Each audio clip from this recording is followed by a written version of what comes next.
Rhypsalis casuta, kaktus patyczak, zwisająca roślina kupiona w Biedronce, sprzedawana w doniczce produkcyjnej w papierowej różowej osłonce, takiej jak kubki do napojów.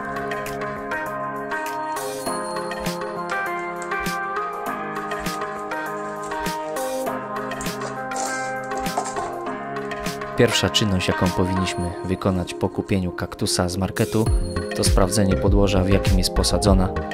Ta z Biedronki ma bardzo mokrą ziemię, słabo przepuszczalną, która nie nadaje się do kaktusów, tym bardziej, że są to epifity, czyli rośliny żyjące na innych roślinach. Korzystają z innych gatunków jako podpory, a system korzeniowy nie powinien być przelany.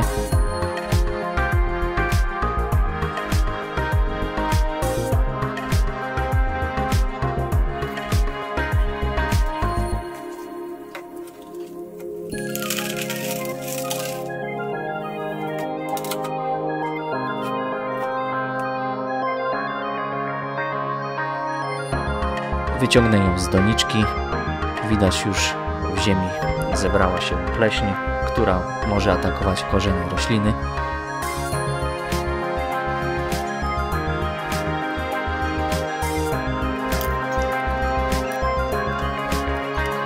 Oczyszczam starannie korzenie z mokrej ziemi, usuwam pleśń.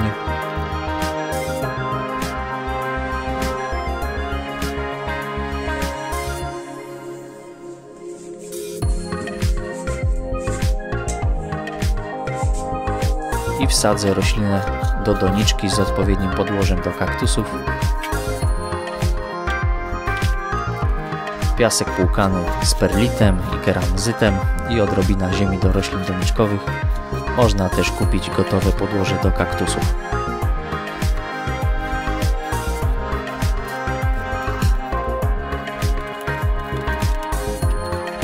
Rhypsalis casuta jest również nazywany kaktusem jemiołowym. Przylega do konarów drzew, w zakamarkach gałęzi i zagnieżdżonych w szczelinach skalnych. Nie jest pasożytem jak jemioła i odżywia się samodzielnie.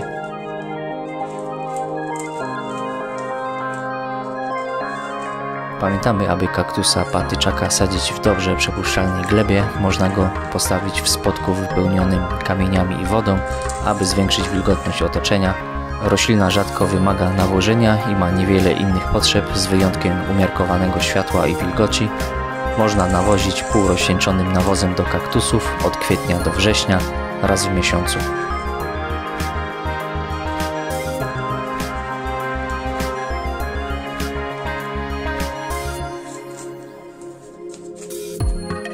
Kaktus ma cienkie jak ołówek soczyste łodygi, które mogą osiągać do 2 metrów długości. Gruba skóra łodyg nie wytwarza kolców, ale ma prawie niezauważalne guzy na powierzchni rośliny. Kaktus patyczak jest łatwy w uprawie i ma minimalne wymagania. Doskonale sprawdza się we wnętrzu domu, w oknie północnym lub zachodnim. Roślinę można zamontować po prostu na kawałku kory lub w doniczce w dobrej mieszance kaktusów. Jeśli nie mamy skłonności do nadmiernego podlewania, możemy sadzić kaktusa w zwykłej ziemi doniczkowej zmieszanej z piaskiem lub innym ziarnistym materiałem. Roślina jest przyzwyczajona do życia w poszyciu lasu, gdzie temperatura wynosi co najmniej 15 stopni Celsjusza, a światło jest filtrowane przez wysokie drzewa.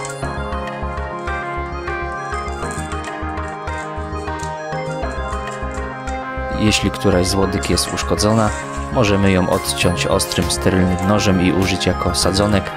Odcięty koniec sadzimy w mieszance do kaktusów lub piasku, który jest lekko wilgotny. Sadzonki ukorzenią się w ciągu 2 do 6 tygodni. Można także rozsadzić z nasion. Sadzimy w zamkniętych woreczkach foliowych w mieszance wypełnionej piaskiem i torfem. Zwilżamy podłoże i sadzimy nasiona na głębokość pół centymetra. Utrzymujemy podłoże lekko wilgotne, aż rośliny wykiełkują. Młode rośliny należy uprawiać w półcieniu i podlewać, gdy wierzchnia warstwa gleby jest sucha.